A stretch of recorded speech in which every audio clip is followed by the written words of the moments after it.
idea came from Susie Fox, our producer, who had the broad strokes of this idea. And when she pitched it to me, I was pregnant. And I was like, I really think I can speak to Eden's experience. And in thinking about who would be the best to write this with, Josh Rabinowitz, Major Mensch, Josh Rabinowitz, his wife was pregnant at the same time too. So we were really we were actually really grateful to have a container in which to record our experiences as a pregnant person and the partner of a pregnant person. And Susie was very much living Dawn's life at the time with a 3 and a 1-year-old. And she's an incredibly hard worker. And so just like Dawn, this hardworking mom with 2 kids and a husband, she really embodied that Dawn's perspective in the movie. Wait, hold up. Shit. I think most people are. I think part of it is like exposure. We're so rarely exposed in group settings to our own bodies. We've been systematically separated from that experience, and we're like only supposed to be in horror with our bodies in private. I mean, it's like psychotic.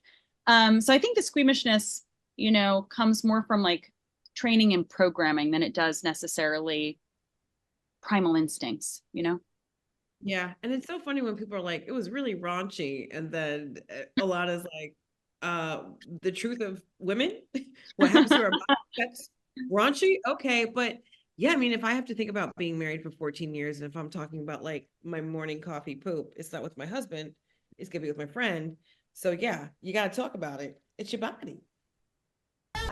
I mean, it was funny. It's got great characters and great dialogue, and I know a thing or two about pregnancy. So I was able to really kind of play in a lot of areas that I love.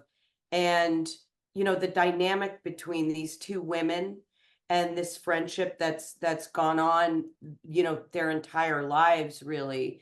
And, the shift that happens when somebody has kind of is going through all the milestones and the big moments, and their friend hasn't done those yet.